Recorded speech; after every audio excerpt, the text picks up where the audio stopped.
and that group is Community Butler. Help me welcome Brandon Gould, Dave Lozio, Zach Robbins, Ellis Sawyer, and Matt Sobchak.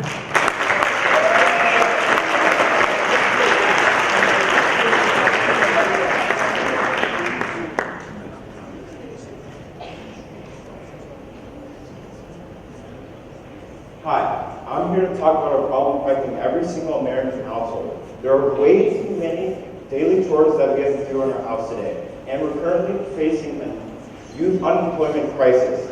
Community Butler will bring back that community feel that our parents always talked about, when kids used to walk door to door and ask for chores to make extra cash. That's not happening today. Kids are way too busy with after-school activities.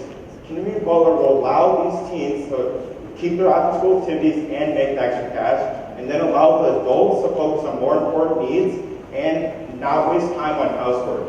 I'm Ellis Sawyer, CTO of Community Butler, and these are my colleagues. Hi, I'm Dave Lozio, I'm CFO of Community Butler. I'm Zach Robbins, I'm the COO of Community Butler. Hi, I'm Brandon Gould, I'm the CMO of Community Butler. I'm Matt Sobchak, I'm the CEO of Community Butler. Now, as Ellis was saying, there's a huge problem in America with people doing 2 hours of tasks every day. And as Benjamin Franklin said, time is money. 2 hours a day, imagine what you could do with that time. You could be with your friends, your family, or you could be doing things to better improve your career. Now let me quantify how Ellis said, how many students are actually unemployed at this time. In 2012, the amount of high schoolers working actually plummeted. It hit a 20-year low actually. As Community Butler, we really want to sign up these teens to become butlers and get more involved in the community, becoming a butler and working with us. Now, who has this problem? Around 26 million homes in America are eligible to be a part of the Community Butler community. These homes are in the middle and upper class in America, and if we do 60 hours of tasks every month for these homes, that would bring our market up to $482 billion. Now, our year one market, you may think $432 billion is a lot of money, but just in Barrington with 10,000 homes, if we capitalize every single task that these homes need, that would be $36 million as a market only in Barrington. This is some of our competition, and we differentiate ourselves in many ways. First off, we focus on a hyper-local level and we incorporate teams. Because of this, we have faster booking time and we can get your jobs done on your time. Currently, Community Butler is a mobile-optimized website. All we need to do is add that electronic payment and Butler profiles to be ready to go, and I'm ready to implement it. To book a task, it's 3 easy steps. The customer will either call us or use the online form, and we connect them with the butler in their area and someone who we believe will be the best at the task. Job gets completed, use electronic payment to complete that, and then to rate the butler. I'd like to talk to you about our cafeteria success that we've been running since the beginning of March. As of now, we have 30 workers that we've invited ourselves and questioned to make sure that they are qualified to do tasks for our company. We have 25 new customers as of now, 50% of which are returning customers. We've done over 62 hours worth of tasks, bringing our eventual revenue as of now to $1,578. So we've had a lot of marketing success. So at the high school, there was a business expo. There we were able to meet a ton of future customers, and then also during we got a lot of referrals on Nextdoor and on Facebook. This is a great way that we can get out to the community and show that we're a reliable business. And also, we're the first group, this Incubator group this year to be on Living 60010. From this, we got a lot of website views and we got a lot of jobs. Like Brendan said, when we advertised, our site views skyrocketed. We advertised twice, once at Biz Expo, and we were the first team to advertise in Living 60010. Imagine if we can advertise daily and get those site views at a steady high of 120. At the beginning of our pilot period, we asked $410 from the investors. We turned them $1,300 in profit. Now you may realize that our revenue and profits are closely correlated, but that's because we did some of these tasks ourselves to test the program, and Dave will get into how we made that money a little bit later in the presentation. I'd like to talk to you about our task pricing as of now. Our prices are started $12 an hour, and we have a wide variety of tasks. We do anywhere from dog walking to heavy lifting. And something that we learned during our pilot period that we added to our menu of tasks is party staff, which we did last week. It's very big business for us. That's something we look forward to doing in the future. All right, so as Zach just went over our SaaS pricing, I'm moving over how we actually make money as a company. So, for example, dog walking, babysitting, we have the cash price at $12 an hour. And how we actually make money is we dispatch a worker to your guys' phones. The worker completes the task, so we walk your dog or babysit for an hour. We take 25% of the task, so we make $3 an order big time. Jobs we have lined up in the next following weeks. We actually have orders for these jobs. We have general moving, whether that be packing boxes to moving them to do that. We have about $1,200 worth of revenue there. Plain motion leading, general yard work, big market scenes to do. Party staffing, like Zach talked about, we've been doing that more and more with graduation parties coming up.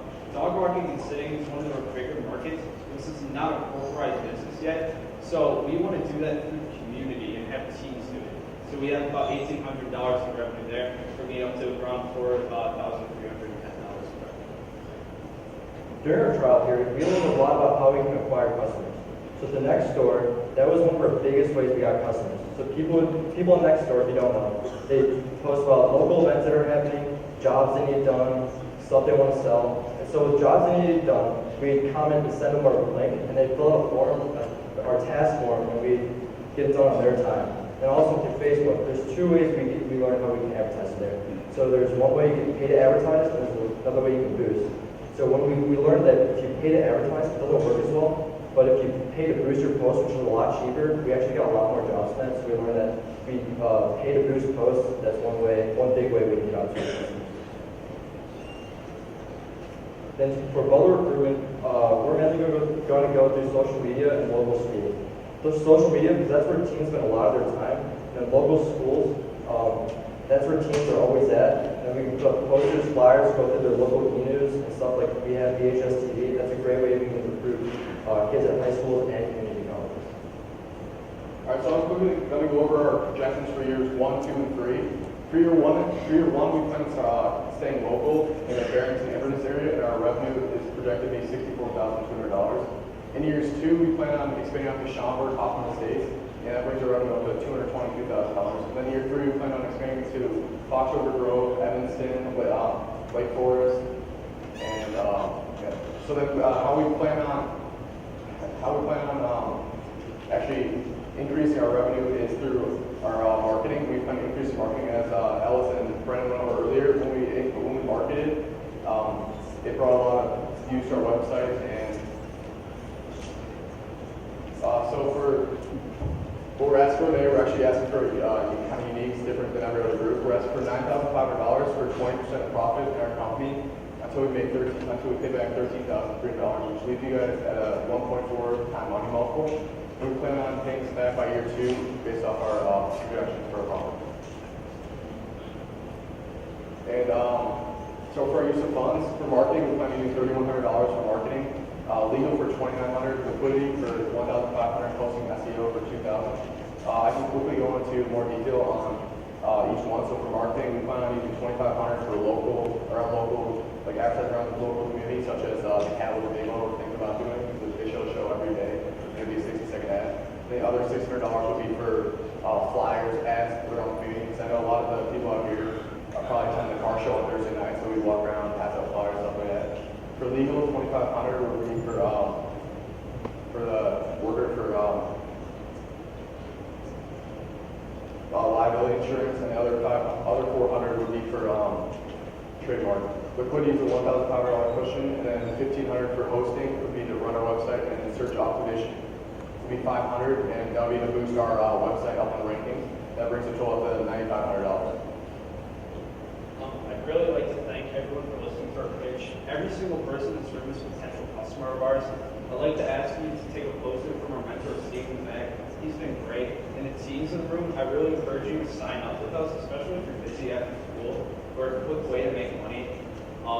Investors, I'd like to thank you for your initial $400 top $10 investment.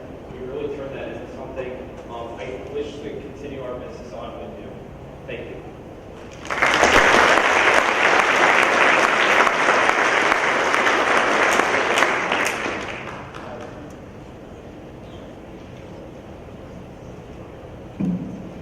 Thanks, great job. You're a really scrappy bunch. I had a question about your booked revenues. I think you had $4,300 in anticipated billings. Is that revenue under the model of you taking 25% of the cut of these bookings, or is that really gross stuff? That's more gross. Our profits would be the revenue taken out of that. Or the profits would be the cut taken out of the 75%. So it'd be Okay, thank you. I didn't see, by the way, great job on the presentation, and your MVP was really well done. But I didn't see anything about, in the startup costs that you need to finish the technology. You said you needed to do a payment system and that. How are you going to get that up and running? I personally have a lot of experience in web applications. Got 30 nationals this year for web application team, and I will be doing that myself. We didn't implement earlier because we didn't have a bank account, electronic payment. We had to route to the bank account, so that's why. Fantastic, true sign of an entrepreneur, and yes, they are scrappy.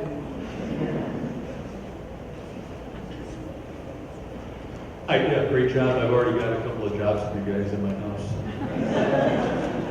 Can you talk a little bit about how you recruit and train your workers so that they present a quality image when they show up for the job? by law, we're not technically allowed to train, but we are allowed to interview and get a list of requirements for the job that they have to be qualified to do the job. So what we'll basically do is we'll sit down and have a one-on-one interview with them, get their qualifications and past experience, get all that information out, and then as a group we'll decide if they're worthy of the job. Well done. Nice revenue. Congratulations on that. Help me understand how you picked your markets. You jumped from Barrington, then you went to River Grove. Next thing I know, you're in Evanston and Lake Forest. Might get some of the economics, but you left a lot of geography there. Help me understand your thought process. All right, so we plan to start local year one with Barrington Amherst area, and then year two we plan on expanding to the surrounding areas, which is Hawkins, Day, Schaumburg. Then year three we picked Lake Forest, Northbrook, and Anderson because they're also incubator programs, and the average housing income was higher in those areas. And then we also want to, in year three, expand that Butler Road area, just like the surrounding area. I don't completely understand why you can't train employees. Due to 1099 is a legal problem. After talking to a lawyer, it's a legal problem. I think what you're going to find is that lawyers never give really business advice. They always give business advice. You could probably train them a little bit. I would encourage you to do that. It's a big part of the proposition here. So let me understand this. How long have you been running your pilot? Beginning of March. Since March? Yeah. And you've generated $1,500 in revenue plus another $4,300, so about $6,000 of revenue. And you've recruited 30 butlers, and you have 25 different customers. So you've certainly proved out the model. How much time out of school did that take you to achieve? And is that sustainable and scalable as you go into your senior year? Yes, it's completely scalable. Year two, we want to move to an application platform, and like I said, our website. So everything, the recruitment stuff, we're going to have people in each of those areas. We're going to go through local schools and high schools, since we know how to get them. We will have workers in those high schools that we're going to be recruiting for us when we're out of college. And then your ask from us is a loan, not equity, correct? That's correct. And it's got a 20% interest rate associated with it. So you're going to pay us off every single month or every quarter, or just as you make profit and you expect that to be paid off in 2 years? We expect to have it paid off in 2 years. Our profit for year one we project to be around $30,000, which would bring it to be about $6,600, which is what we paid for year one, and year two we pay the rest of it off, but it'd be average about $557 a month, is what we're paying. And if it takes longer than 2 years, would we expect to continue to get 20%? Yeah, we can pay until we get the. What if that takes 3 years? Will we get paid more than 13.3? I'm not trying to be a shark or anything. I'm just curious if you thought that through. All right. I think opportunity, and your idea is fantastic, and I think scalability is awesome. I just have two suggestions. One, it's a great idea to focus on the North Shore, but there's a ton of towns in between here and there, and the commuting time and the recruiting time is going to get in your way. Second, your brand is an awesome idea. You should, make sure you have shirts, make sure every one of your employees has your brand out there. And you definitely have to consider what Michael's talked about on your payback plan, because if you run out of money a year from now, what does the board get? Because you can't make that 500 and odd cents payment. You don't answer, you just have to consider it. All right, everybody, that was Community Butler. Big round of applause.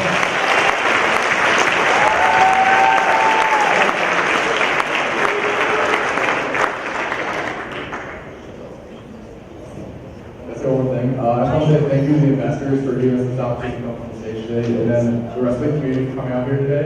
I want to thank Hogs and all the people that came and helped us out actually creating our company. And it would be lots of my team and I if you guys could give us a vote on the brochure you guys got. If you guys can give us a vote, it would be lots of my team and I. Thank you. Have a nice night.